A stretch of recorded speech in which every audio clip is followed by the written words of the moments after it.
our cooking vlog today. We are going to cook a shrimp dynamite inspired by PF Chang restaurant.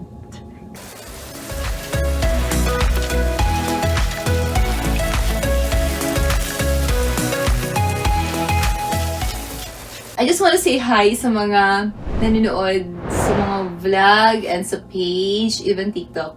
Ang daming mga mga Filipino-American na nakapangasawa dito sa Amerika. Thank you. Nakikita ko yung mga views. Karamihan mga taga dito sa States. Ketchup. May ketchup tayo. Mayonnaise. Sesame oil. Maglalagay ako ng gochujang. Honey. Black pepper. Then, salt. Tapos, yung dry, gagawa tayo ng butter. So, yung dried na ingredients natin is cornstarch. Add to cornstarch here pag minising siya. Tapos, baking powder. Then, egg white. Maglalagay ako ng egg white. Okay? Meron akong gustong i-share sa inyo since itong supermarket na to dito sa Amerika. Kapag bumibili ako ng shrimp, pag nahirapan ako maghanap ng fresh shrimp, pag Whole Foods kasi very expensive na. So, minsan sa Trader's Joe's ako bumibili dun sa frozen area nila. Itong isang pack na ganito na shrimp is $11 lang. $11. Then, ito na yung outcome niya, di ba? Ang ganda ng shrimp na nabili ko. Yan. So, yun. Sikreto ko yun. Kapag ang mahal kasi ng shrimp sa Whole Foods, kung hindi kayo makapunta sa Asian store, punta kayo sa frozen area ulit ng Trader's Joe's. So, this is cost only $22. So, ganitong kadaming shrimp na. Tapos, malinis na siya. Malinis na. Ito-toad nyo lang siya overnight. Yan. First step, guys. Okay, kailangan natin ng white egg. Okay, I'll teach you yung mga tinatamad dyan. Ito yung style ko pag kukuha lang ako ng egg white. Egg white. Maghugas muna ako ng kamay.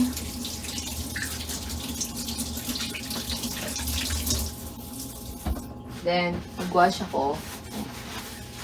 Ito technique ko lang to, kung gusto ninyong gayahin, ha. Pag nagmamadali ako lalo. So, yeah. Kuha tayo ng white egg. Yan. Yan na. Sinsalay. Kailangan ko ng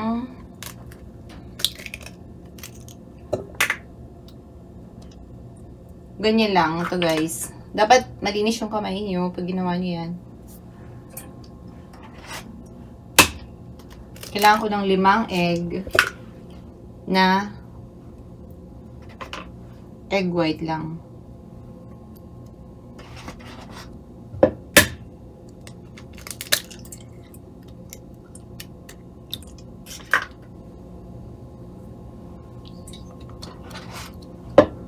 Lima na lang.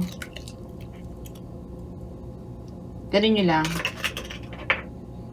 Pero dapat malinis yung kamay nyo, ha? Yan. Para di na kayo mahirapan, para salang-sala talaga siya.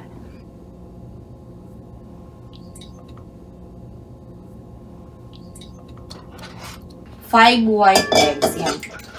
I-whisk natin siya. Whisk.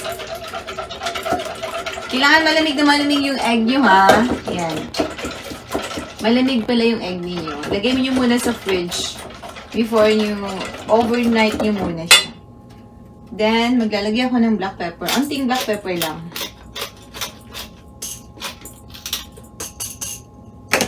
Tapos, maglalagay ako ng pinch black pepper lang. Then, maglalagay ako ng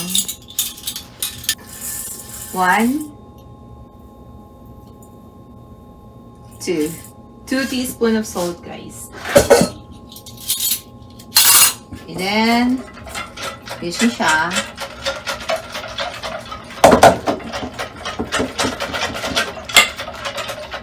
Tapos, lagay natin yung shrimp.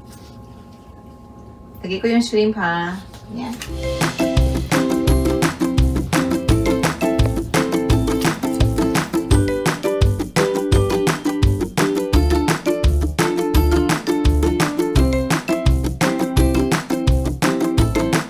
Okay, then i-coat natin siya.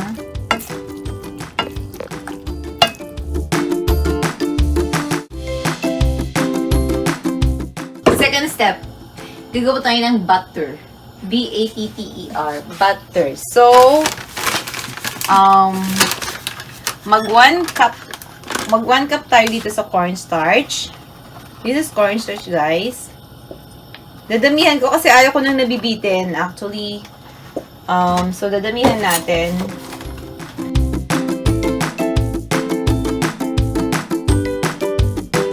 One-fourth na baking powder. 1/4, guys, ha? More. 1/4, okay?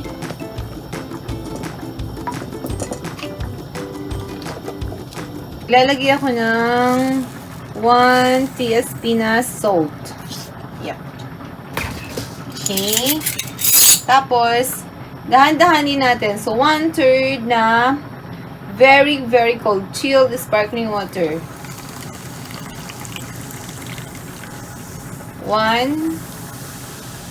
Magsisimula na muna tayo sa 1/3, ha?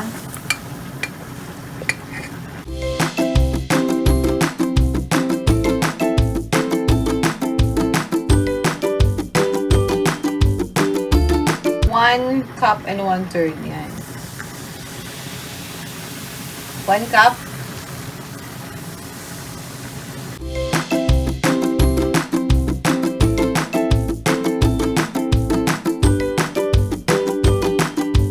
Ganito yung sikreto ng paggawa ng butter. Ito yung secret ko lang, guys, ha. Ewan ko sa inyo.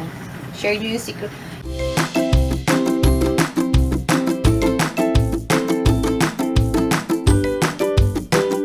Okay, then, mag-fry na tayo. Magsimula na tayo mag-fry, guys. Yan.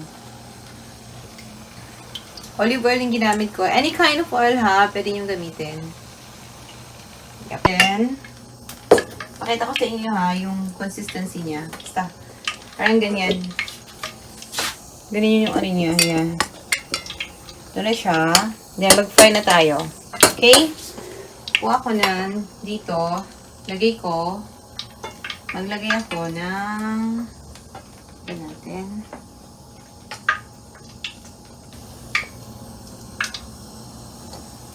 Okay.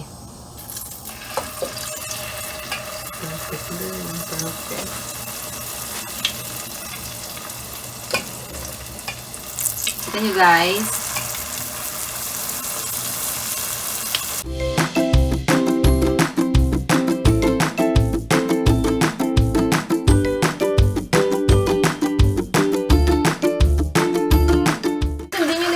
Na ginawa ko, ha, makukuha niyo yung texture talaga. Ayan. Kita niyo, ang ganda, di ba?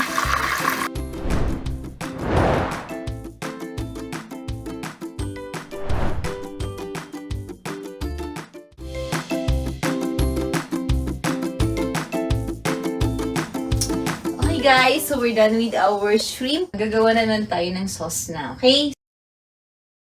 Yung oil na ginamit natin kanina, onti lang, ha? Yan, onti lang siya.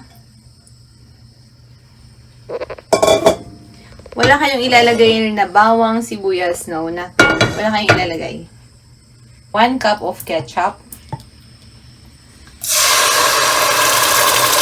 Then, 1 cup of mayonnaise. So, 2 cups of ketchup, 1 cup and 1/3 of mayonnaise.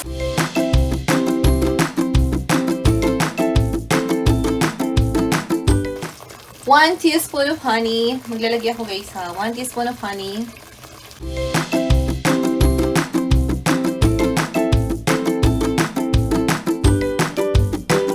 One teaspoon of gochujang. Then, maglalagay ako ng water. 1/3 na water lang.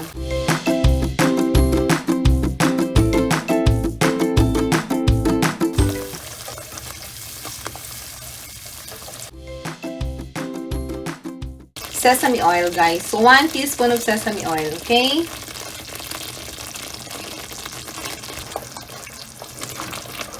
Then, ilagay na natin, guys. Ilagay ko na.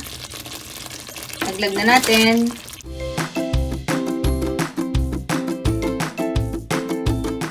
mix na natin. Dahan-dahan yung pag-mix nyo.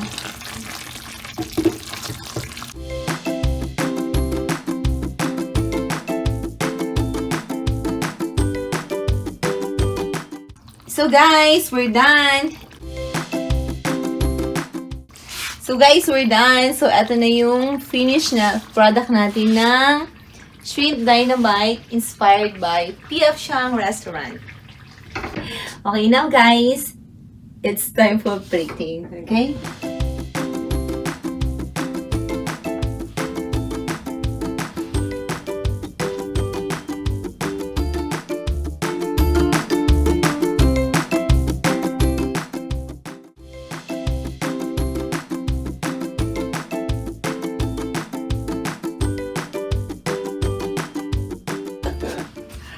So, yan. Lagi lang ako ng avocado.